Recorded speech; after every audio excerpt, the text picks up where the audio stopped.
Good morning as well as good evening to all my fellow Israelite YouTubers out there in Christ. It's your host again, One and Nice, basically hitting you up with another particular video clip.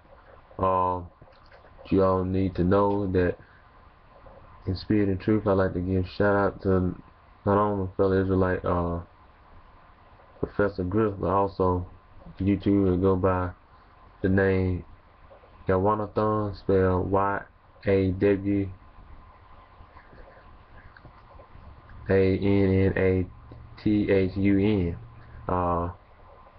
Much props be unto those bro, especially is me in spirit and truth, giving credit where credit is due, whom I got this particular video from, and also whom they got it from as well. So do sit back and relax and enjoy and get some of it in spirit and truth. I listened to one of your other interviews a while back, and you talked about how Jay-Z had, like, different rap artists had sacrificed people like Aaliyah and all of that stuff, and people like that. Could you go into that a little bit more? And excellent question. Yeah, who they're actually down with? Because I'm wondering if Nas and Jay-Z are actually like black occultists and not down with the New World Order. I mean, we see them throwing those horns, but how do we know they're actually down other than the fact that they just make poisonous music? So what's your views on that, and could you go back into those sacrificial things that you were talking about? I had did an interview recently, and a lecture recently, and a sister filmed it, and she asked me, is it okay if she put it up on YouTube? She put it up on YouTube. I think it's, I forget where it is on YouTube. I can give you the site in a minute if I can remember it. But I dealt with the whole idea of the blood sacrifice that a lot of the rappers, sports players, actors, and actresses had to make in order to move up into the $20 to $50 million club. Right. And when I went into it, I went into the fact that how John Patash, in his book, The FBI's War on Tupac and Black Leadership, had went into how there's a direct link between black leaders and black musicians who were targeted for assassination, i.e. Jimi Hendrix, Peter Tosh, who else did he mention? He went into Bob Marley. He went into other artists that was targeted for assassination. And when I started looking at this, I said to myself, wow, what is the link between them, black organizations, and black leaders? Malcolm X, Dr. Martin Luther King, Black Panther Party. And is there a connection between them, Jam Master Jay, Tupac, and Biggie? And in the book, in his book, the FBI War on Tupac, Shakur, and Black Leadership, he started talking about the program that they had for people to come in to snitch on some of these organizations. So I started doing further research, and I picked up an FBI document. Let me see if I can pull it up so I can read it to you, because I don't want to misquote it. It says, the Negro wants and needs something to be proud of.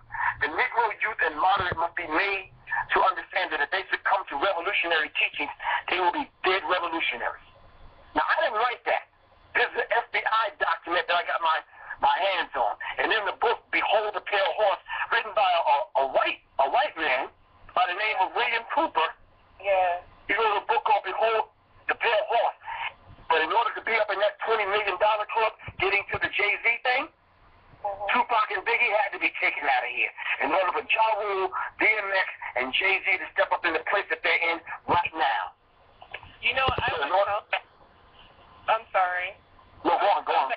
I always felt that P. Diddy had and I still feel it, like he had, like that, like Biggie was his sacrifice. Like I'm so convinced that this man had more than enough to do with it. Like, you know what I'm saying? Like, no, I understand exactly what you're saying. Feeling, you know? All the evidence points to the fact that he had something to do with it. Puffy wasn't no real rapper like that, but as soon as Biggie was off the scene, he came out with his albums. Yeah. And now he's up into the $300 and $400 and $500 million club. But it was Damon Dash, it was Suge Knight, Irv Gotti, and Jay Prince that got together in a private meeting that were going to put together a distributing company to distribute rap music. Yeah. Jay-Z, as I'm told, Jay-Z was the one that was called in by the hidden hand, by the Illuminati. and they gave him a $40,000 a night room on a beach somewhere that he spent the weekend with Denzel Washington and some other people sipping $20,000 bottles of Cristal, him and Beyonce. By the time he came back off of that trip, the split between him and Damon Dash began. And all four of those brothers that I mentioned had to do a blood sacrifice, and they had to sacrifice someone if they wanted to take the oath and be up in the $20 to $100 million club, and they did. Damon Dash sacrificed Aaliyah because that's who he was engaged to. Suge Knight was sitting right next to Tupac when Tupac got taken out of here. Irv Gotti, him and his brother, got put on a public trial for racketeering charges and fraud. Shantae was supposed to be their sacrifice, but she got out of it. And then last but not least, J. Prince, the owner of Rap-A-Lot Records out of Texas, he was overheard and known to just want to ink a deal with Pimp C. And Pimp C at that time was on the air blasting homosexuals that are in rap music and in the music industry, and they found Pimp C in a hotel dead. Wow. So I pointed out Jennifer Hudson's family with a ritual killing. I pointed out Michael Jordan. That's another thing. That's another thing. I'm totally convinced that Beyonce had something to do with that. Like, I'm totally convinced of it. And she was so insensitive, too, and even admitting on a radio show that she was so insensitive to where she wouldn't even give condolences. I'm so convinced she had something to do with that, yo. Totally. I feel it. I know she had something to do with it. Somebody on that end. Well, I don't understand.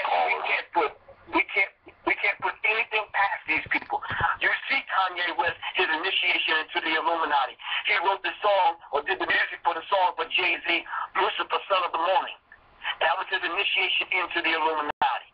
Now Kanye West is in, and Kanye West's mom ended up on a slab, dying. That was his blood sacrifice. Are you following me? Yes, definitely. Shine was supposed to be P. Diddy's sacrifice, but they're not through with him yet. Wow. Wow. Well, thank you so much for taking my call. I know I've gone over. Thanks. Why the blues was that? Oh, it's not. Oh, no, that's just, it's your style. You've been in the can for a while. This is all the talk show hosts are wearing. This is a new thing, right? Yeah. See, if somebody gonna do something about it, Right. see, technology is so high, right? Right. So if you shoot somebody, you're gonna go to jail forever. So the kids, you don't want to go to jail forever, right? So they got this new thing out, but people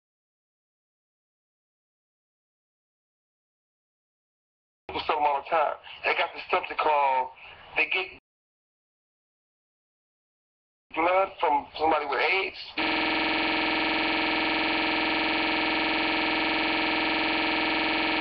know what I mean? Yeah. Okay. We're right in the mood. Former LAPD Detective Russell Poole. Poole led the investigation into Small's murder. He has since left and is now suing the department. Even rapper Snoop Dogg dragged into the mix. In what is among Poole's most explosive revelations, he repeats an alleged conversation between Snoop and an unnamed LA Sheriff's Lieutenant. Officer, I think I know who killed Tupac. Snoop. I do too. The guy who was next to him. Officer, you mean Suge Knight? Snoop. Yes.